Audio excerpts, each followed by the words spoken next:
The fortress, the first and last line of defense. What engineering secrets lie hidden within colossal walls, behind massive gates, and deep within their dungeons? The 40-kilometer ring of power, built in just 6 weeks. The castle that created Great Britain. The world's first invisible fortress.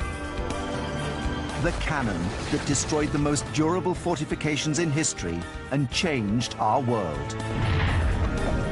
Brand new research that pushes our experts even further.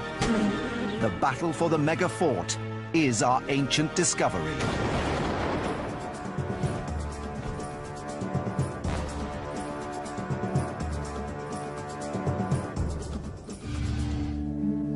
The colossal walls of history's mega forts still stand, hundreds, even thousands of years after they were built. Billions of tons of stone and earthworks across the planet are proud reminders of a mysterious past.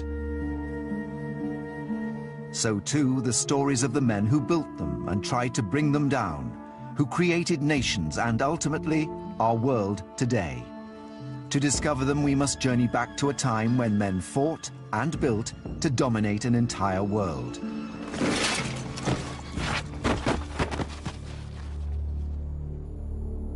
In 55 BC, Julius Caesar led a Roman invasion force of 80,000 highly trained soldiers deep into hostile territory. He wants glory. Glory is the great vote winner in Rome. And he also wants money. He wants loot. He commanded one of the greatest armies ever to take the field of battle. It is the classic army of all time. But Roman military might faced a great challenge: the Gauls. This was a formidable enemy. I mean, the Gauls were a sophisticated foe. On the battlefield, they were a match for the Roman army. 6 years of bloody battle had not brought a conclusive victory for either side. Caesar's troops, worn down, ground down, were still prepared to take the fight to the enemy. They were prepared to go through hell for Caesar. The Gauls also had a charismatic leader, Vercingetorix. He was fighting not for slaves or booty, but for his homeland. In 52 BC, the Gauls finally managed to come together under their leader Vercingetorix. They rallied at the hilltop fort of Alesia. Caesar's army surrounded the settlement, and the future of Europe hung by a thread. They'd run the fox Vercingetorix to ground. Both armies readied themselves for the final showdown. Caesar has to take Alesia, or everything he's achieved in the previous 6 years will probably crumble. Caesar took a decision that is unique in military history. He ordered his men to lay down their arms.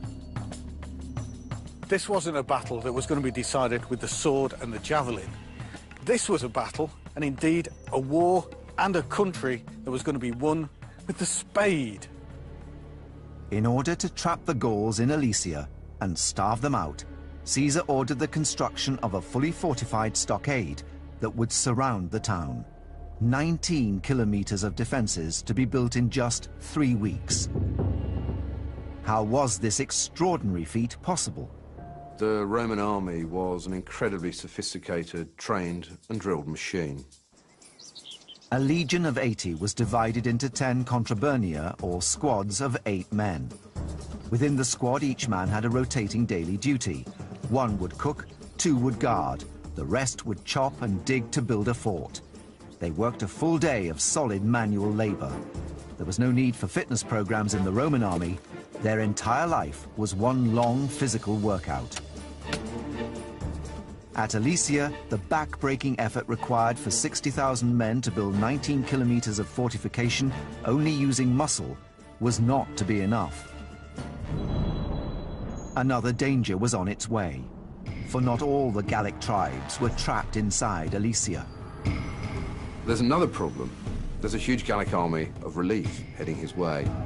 With up to 250,000 enemy reinforcements only 3 weeks' march away, Caesar had to move quickly.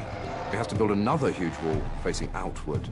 Having built one 19-kilometer wall in just 3 weeks, Caesar had only 3 more weeks to construct a second 21-kilometer wall around 40 kilometers of defenses, in just 6 weeks to create the largest donut-shaped fort in history. He's having to fight inwards and outwards.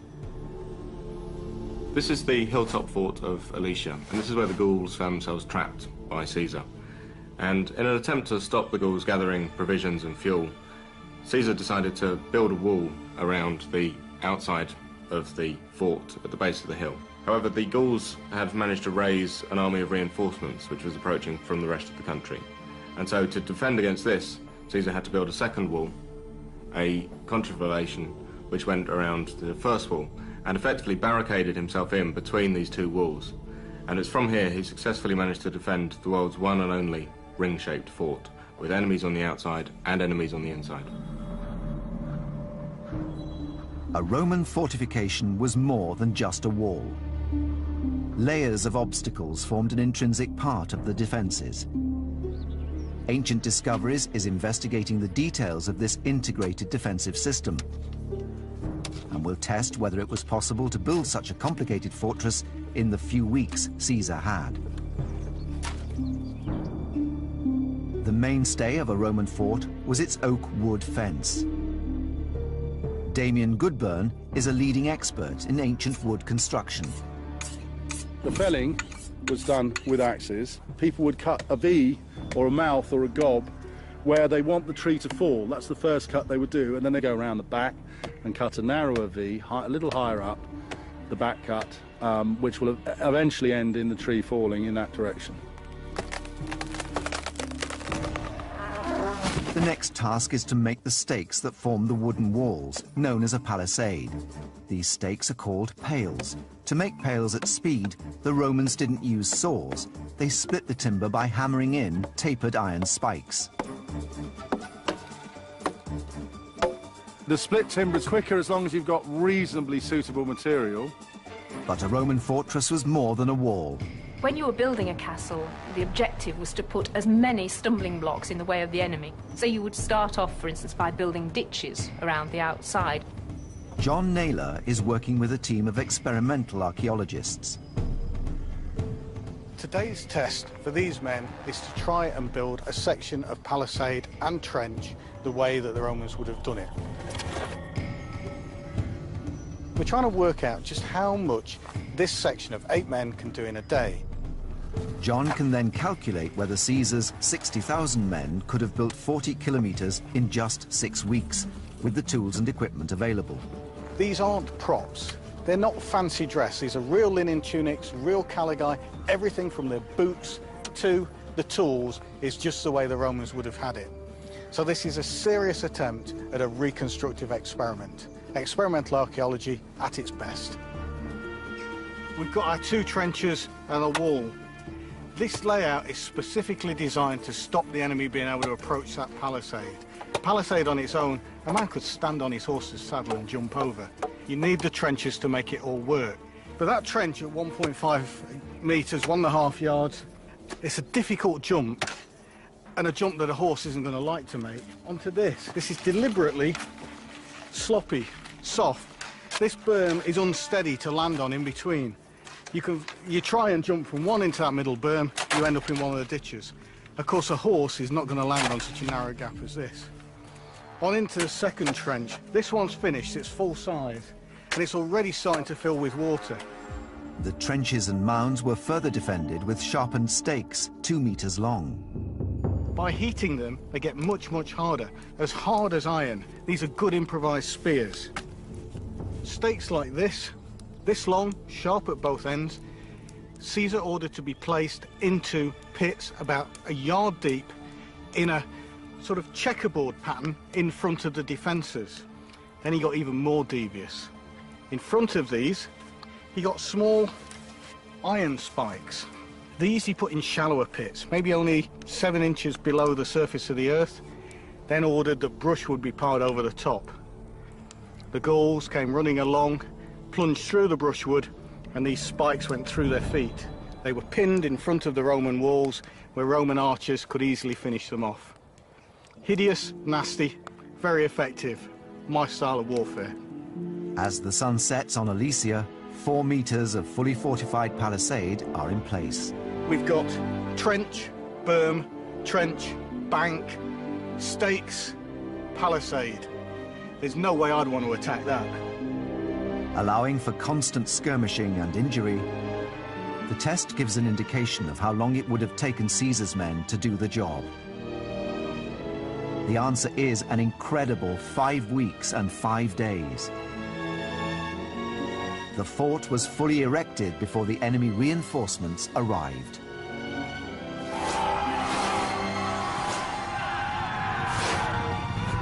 With no hope of resupply or reinforcement, Vercingetorix surrendered in 5 days. With such an extraordinary achievement under his belt, nothing could quench Caesar's ambition. He went on to become dictator of Rome and founder of the Roman Empire.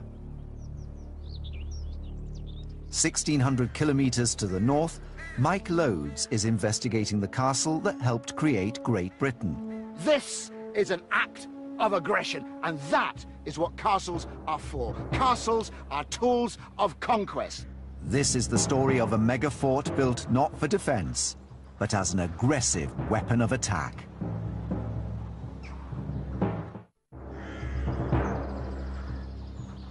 The medieval British Isles were dominated by violence and aggressive conquest, driven by the castle. When we think of power struggles today, we think of power struggles between countries. In the medieval period, it's power struggles between little lords, great lords, and kings and princes, all of whom are vying to control as much land as possible. And the centerpiece for each lord is to have his stronghold, his castle. The battleground was the territory of Wales, where the barons were rebelling against the English king, Edward I.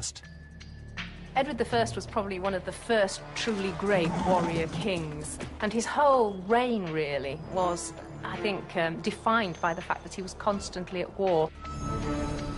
Many of the barons were fighting 2 wars, one against the king, the second against the other barons. One of them built a magnificent castle at Caerphilly. This is Caerphilly Castle in South Wales, and it's a fantastic castle. It's a classic medieval castle. It was built for a man called Gilbert de Clare, who was a powerful baron in 13th century Britain. Now, 13th century Britain is a very turbulent place. Everyone's land grabbing and making their alliances. Gilbert de Clare was a power player. His big enemy, though, was his neighbour, Llewellyn ap Griffith. What Gilbert de Clare did is he put this castle slap in the middle of Llewellyn ap Griffith's lands and said, if you think you're hard enough, come and get me. This is an act of aggression, and that is what castles are for. Castles are tools of conquest. The castle built by Gilbert de Clare was a revolutionary masterpiece of military planning. Its ability to embed itself deep into enemy territory obviously depends on its ability to defend itself. And here you can see that classic castle defense of the moat. The moat makes it difficult to get siege engines up to the walls. The moat makes it difficult in many ways, and you can see there is this revetting, this sheer stone wall on either side of the moat. So if you do even get men in there to try and make an escalade up it, they're like ducks in a barrel, and they can't scramble out quickly. This is the first moat. This, of course, is a drawbridge. And if you're attacking, this is going to lift up, and I'm leaving you there, and I'm getting to safety over here. Even if Llewellyn ap Griffith's men could get across the moat, further pains awaited them on the other side. There are aspects of Caerphilly's defence that are as old as fortification itself. Things like these bastions, these buttress towers along the wall here. And what they do is not only do they strengthen the wall, but by jutting out like that, they give you enfilading. So with bows, crossbows, with spears, whatever weapons you've got, you can shoot across the line. So somebody coming up to that wall, there's no safe spot for them. Everywhere along that wall, there's somewhere where you can shoot at them or hurl a rock at them. And if Llewellyn ap Griffith's men could avoid the arrows, if that happens, then this great iron-shod portcullis will come crashing down to bar your way. within these heavy fortifications, the inner heart of the castle was a place of security. Castles are not just about attack and defence, they're also for living in. All around this big open space would have been stables and huts for the workmen, for the blacksmiths and farriers that kept everything going. Even in the midst of peace, every precaution was taken in case of war. You cannot have a castle without a spring. And this is the well going down to a natural spring. You must have a water supply that cannot be poisoned. Otherwise, it doesn't matter how thick your walls are, you cannot withstand a siege. They could last out here for months. But Mike's investigations have revealed a potential problem. At first glance, there seems to be a weak point in the defences. It's a universal feature of castles that they have very, very thick walls. And what you don't want is you don't want where your arrow loop is to be a weak section of wall, because it would be a very thin bit of wall there, and the enemy would know to aim their siege machines, their great big boulders from their trebuchets, to come crashing into these weak spots. The trebuchet was every castle's enemy. When the trigger was released, the 3-ton counterweight dropped, hurling massive balls hundreds of meters.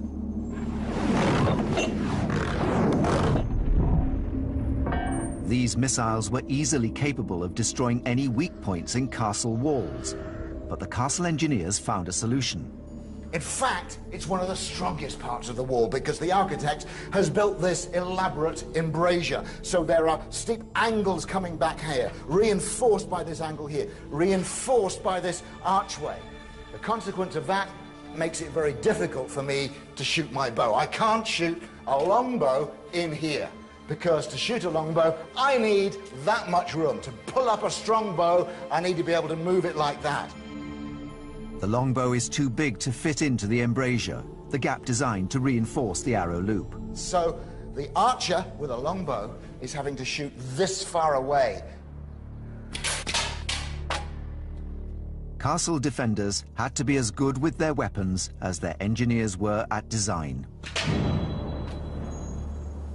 And there were other mysteries. On the outer walls of Caerphilly are curious holes set at regular intervals of about a metre. These holes supported a wooden structure, the hoard, that overhung the stone walls.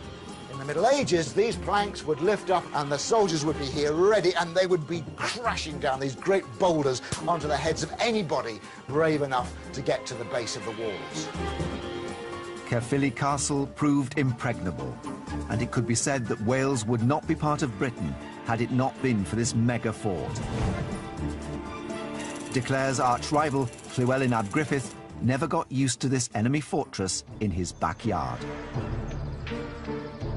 Caerphilly was never taken. Caerphilly was here stamping its mark in the landscape. In fact, Llywelyn ap Griffith was so angry about Caerphilly, he was so angry with Gilbert de Clare plonking this castle in his lands, that when the young Edward I came to the throne, Llywelyn refused to pay homage, and that kicked off the Welsh Wars. That's the snub that made Edward I come into Wales and build a chain of castles.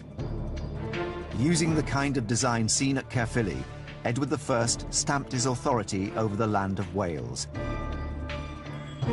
Within 10 years, this proud independent country had fallen to the English.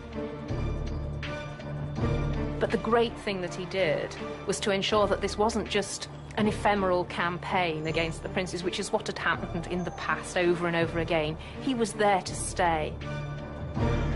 And this was the start of unification that led to the creation of the present-day United Kingdom. However, megaforts were not always symbols of power and aggression. Sometimes they could be quite the opposite.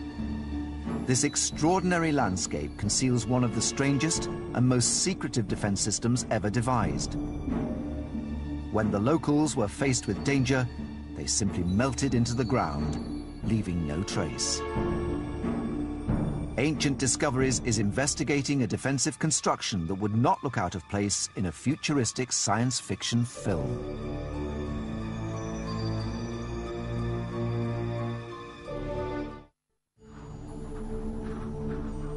Not all castles and forts are symbols of aggressive conquest. Hidden in this bizarre and magical natural landscape are tiny clues as to a completely different style of ancient defense: invisibility. Central Anatolia in Turkey looks more like a film set than a real place. But for the ancient peoples who lived here, the threat of conquest was very real. You have to look at a map and you realise just how strategically significant this particular landmass is. Everybody had their eyes on this central area. The Greeks, the Romans, the Egyptians, the Arabs, the Ottomans. Every major empire came to Anatolia in search of booty, slaves, and blood. Anatolia is a crossroads in between the East and West, culturally, economically, and in every aspect. But the people here were poor farming folk with few natural resources. There's not much ground to cultivate. There's not much land on which you can grow grain. Lacking the wealth to build mighty fortresses, the peoples of Cappadocia opted for another defense: disguise. The volcanic rock is very easily excavated, and they could dig themselves houses. And of course, large palaces. These palaces and houses were excavated over thousands of years, from 5000 BC right through until the present day. Even now, people still make their homes in them, 7,000 years after they were first dug. This complex is the longest continuously occupied fortress in the world. And in times of peace, these tunnels were used to live normal lives. They started to organize their stables and the places where they could cook, and the kitchens and the wine cellars. But they remained alert to danger. From their high vantage point, known as the castle, the people could retreat through a 50-kilometer-long network of tunnels and disappear. The immensity of this labyrinth was just one attribute. The Cappadocians had subterranean treasure rooms, vaults where they kept their valuables. And attackers often couldn't even get into the complex because entrances were invisible, camouflaged against the rest of the mountainside. It would have been very difficult to attack them. The entrances were not very obvious. There was no way people would know that there was such a mass of underground connections. They wouldn't have known that there was any wealth. The people could hide in these structures. They turned disguise and deception into defense. Meanwhile, across the globe in Central America, ancient people turned the tactic of deception into aggressive counterattack. Around 600 AD, the Mayans developed an unusual way of defending their own mega forts. It involved hiding a colony of stinging bees in soldier-like dummies. An ancient Mayan text, known as the Popol Vuh, explains the tactic. They made mannequins. It was as if they had made people. Next, they lined them up on the parapet. And somehow or other, they would coax a colony of bees into the head, and these would be mounted on the ramparts of the fortifications. The Mayans would place these human-looking bee bombs on and around the fortress. The idea was that an attacking army would come charging in, and when they swiped at the dummies thinking they were Mayan soldiers, the bees would get nasty. As soon as, of course, they hit it, it should shatter, and then all the bees would come out. When they get aggressive, they don't differentiate between anybody. It would be, I suppose, like climbing into a bucket of barbed wire that would chase you. It's pretty unforgiving, and one hive of bees smashed down amongst the enemy would give you quite a wide area of panic. Richard Windley wants to know how the bees will react to being attacked. It's difficult to know just quite how aggressive they'll be. They may simply be disorientated, or they might actually be quite aggressive. It's going to be me that's going to actually be striking the head. So if I turn and run, then it will be for a good reason. There is one difference. We'll have protection on, whereas the soldiers who were attacking these fortifications would be wearing not very much at all. But even a modern beekeeping suit is no guarantee. But sometimes you get bees that are more intelligent than others, and they realise if they can't get in at the top, they'll get in at the bottom, and if your ankles are exposed... I've had them change my shoe size a few times. Can you tell us the horror stories after we've done it? For safety reasons, Richard is performing the test in daylight, but it was at night that the deception was most effective. One can imagine that sort of flow of adrenaline, the apprehension, going into battle for the first time, they would be like a sort of hair trigger. They'd just be waiting to whack something. They'd be waiting to actually attack. At first, the attack looks like it hasn't worked. The bees stay around the head. Bees only become airborne and active within a certain temperature window, depending on the species. Start to get their bearings, I think they'll be a lot more airborne. But soon the bees start to warm up and take to the air. This is still sort of reasonably intimidating, actually. If I was just stood here with bare chest and bare head, I think this would be pretty scary. I mean, I'd be out of here fairly quickly, I think. I wouldn't want to hang around. But Richard's clothing is protecting him from more than the first sting. Of course, once one of these things has stung and that scent gets into the air, then the whole thing will wind up and they'll get more and more aggressive. As with all bioweapons, there is an element of luck. The night couldn't be too cold, plus the bees would need to start stinging to make the other bees aggressive.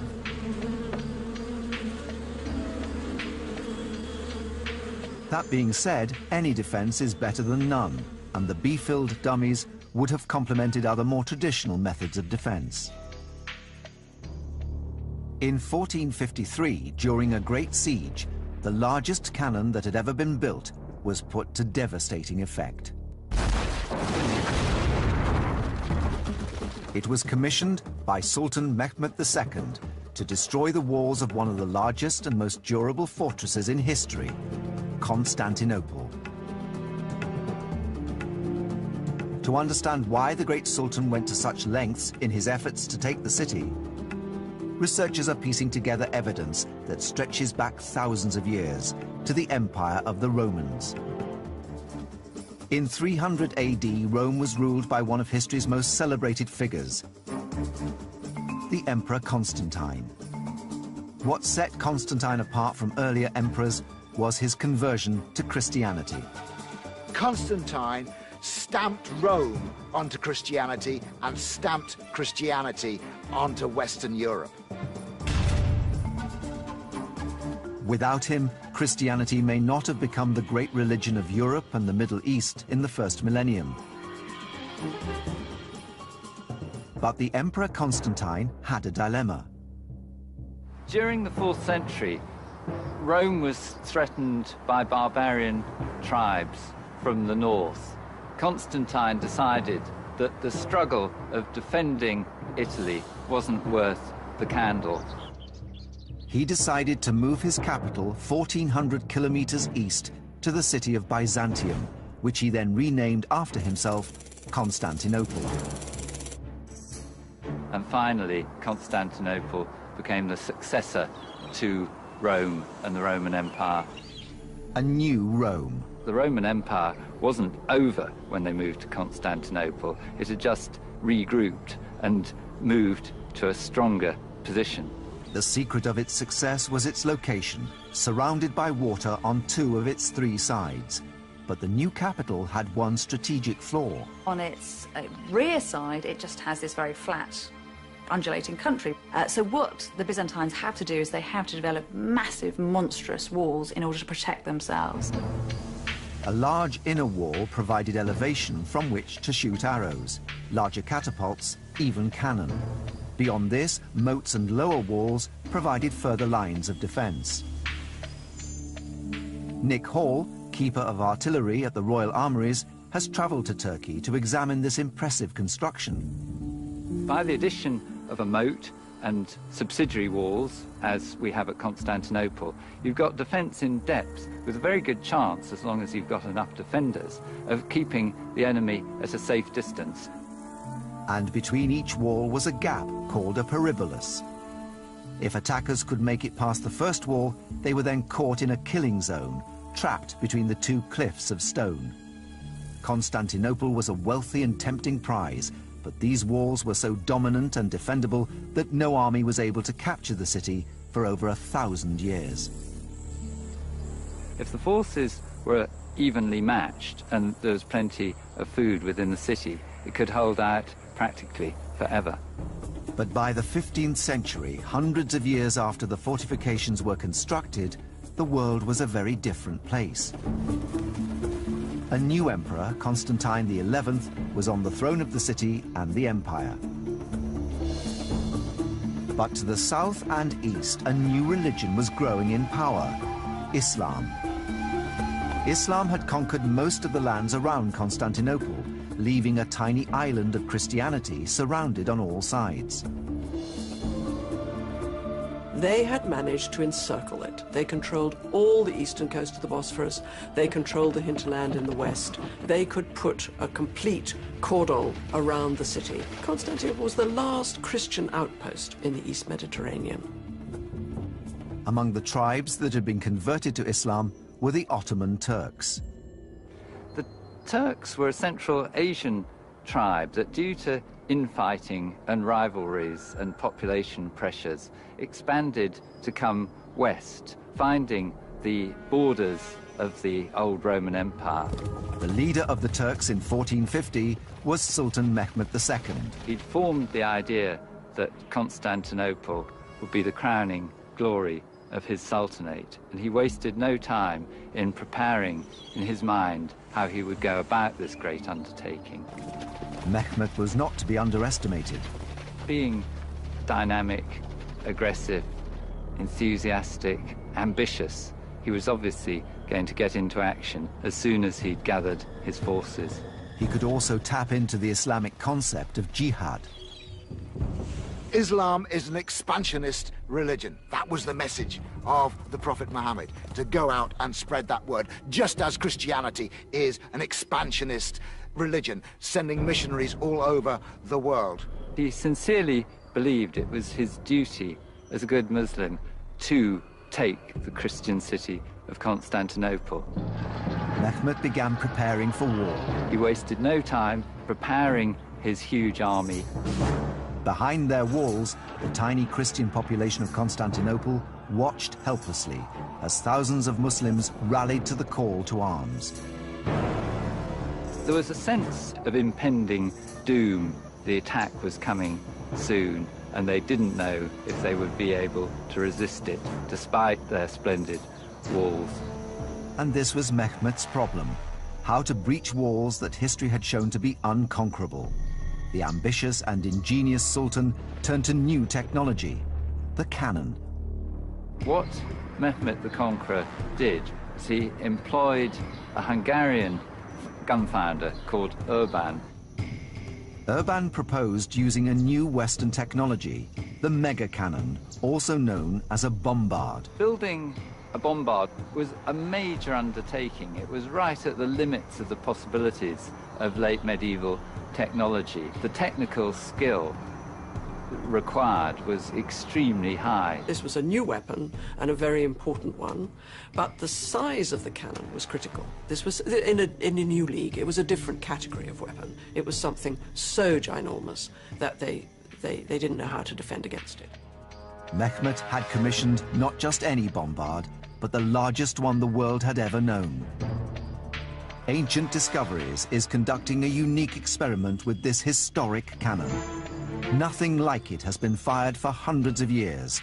Our experts will recreate the explosion that changed the world.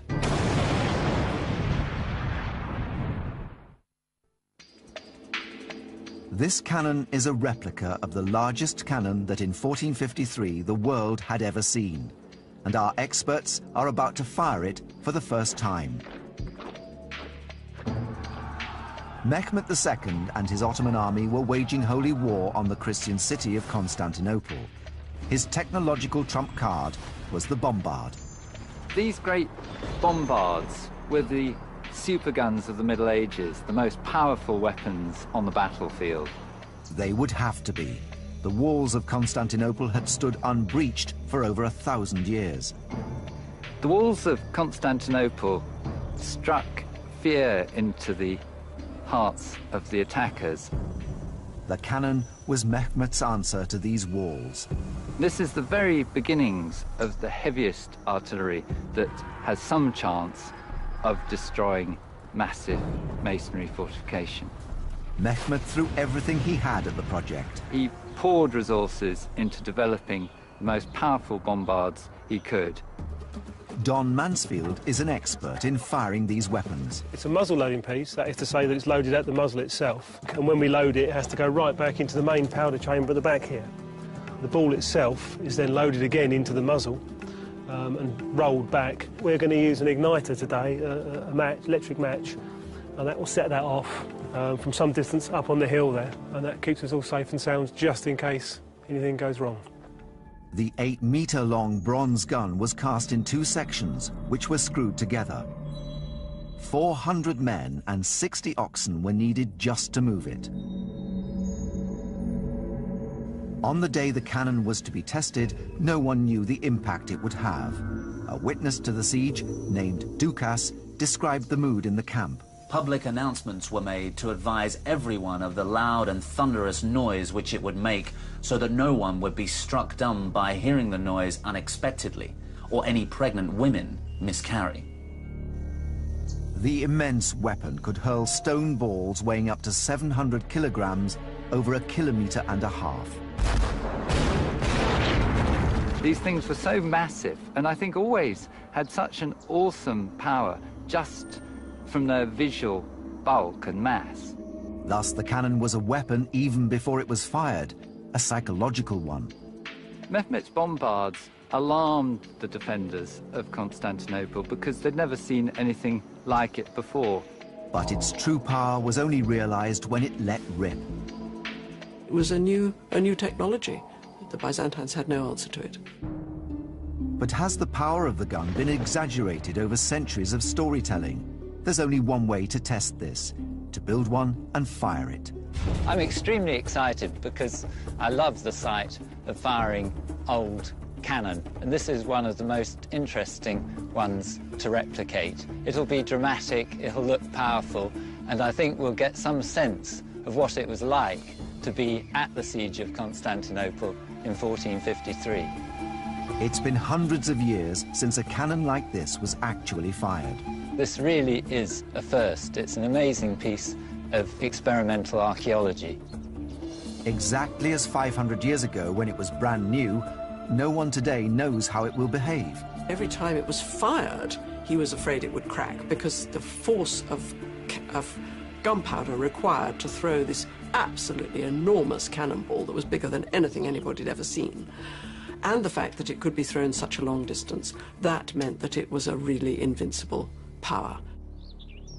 Ancient Discoveries has built a reinforced concrete wall 90 meters from the muzzle.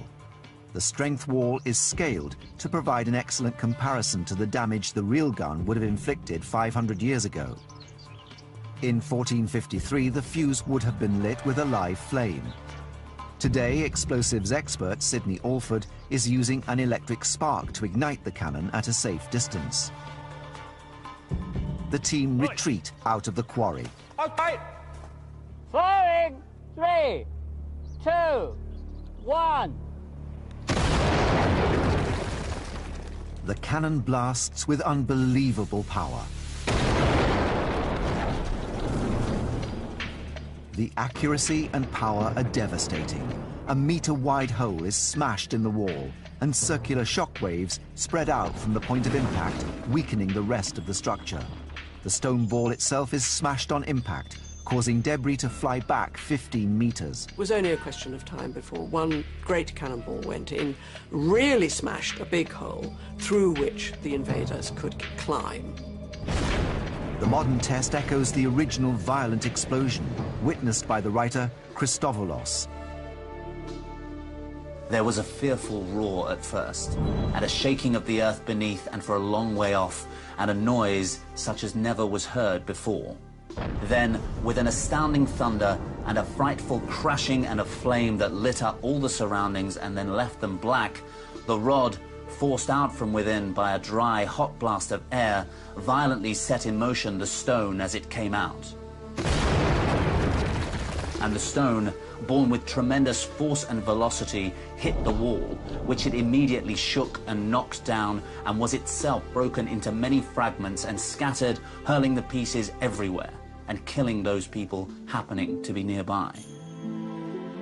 But Nick Hall wants to collect scientific data about the true power of the impact. Because a cannon like this has never been fired in our lifetime, this experiment is invaluable for ballistics experts and military historians. White stakes are set up directly in front of the cannon mouth at precise 50-centimeter intervals, so that the exact speed of the cannonball can be measured. If we measure the speed that the ball is going, we can weigh it. We'll then know the energy in the projectile. We can scale that up to give an idea of the exact power of Urban's bombards at the siege of Constantinople. The cannon is loaded for a second time. Again, the explosion rocks the quarry. Again, the accuracy is exact, and further damage is inflicted on the Constantinople test wall. But can it be measured? The ball destroys the sticks at a rate of 1.2 milliseconds per 50 centimeters. The mathematical formula for energy of a projectile tells us that a ball weighing 45 kilos and moving at 260 meters per second will smash into its target with 1,521 kilojoules of energy. This is greater than the energy delivered by many modern tank shells. This is a real vindication of medieval technology. With careful placement of his cannon, Mehmet brought the city of Constantinople to heel in just 8 weeks. The fall of Constantinople in 1453 is a tremendously significant event. History was changed forever. An Islamic sultan had captured the prize of Christianity and stood on the steps of Europe. The conquest of Constantinople became a blueprint for the way that the Muslims would attack major centers in the West. And of course they were going to be attacked again and again and again. And if they could have conquered all those cities, they would have imposed Muslim rule. And what happened to Constantine and the city itself? He died in the fighting. So he went to his death defending the city, and that was a martyr's, the cause of the martyr, and he gave his life for Christianity and his city. Yet Constantinople, a settlement for 10,000 years, lived on. Constantinople had another life as an Ottoman capital, and it was beautified and went into a new phase of life as a spectacular Ottoman capital. From the awesome power of the Turkish bombard to the organic early bio-warfare of the ancient Maya, the battle over history's mega forts has produced some ingenious attack and defense systems. Whatever the local needs or resources, the aim has always been the same: to control the castles that control the land. Ancient discoveries has shown how these battles not only changed the lives of the people who fought them, but how their consequences shaped history. The part played by mega forts in the story of humanity goes further than the bricks, stone and iron that make up their facades. They help create the nations we live in today.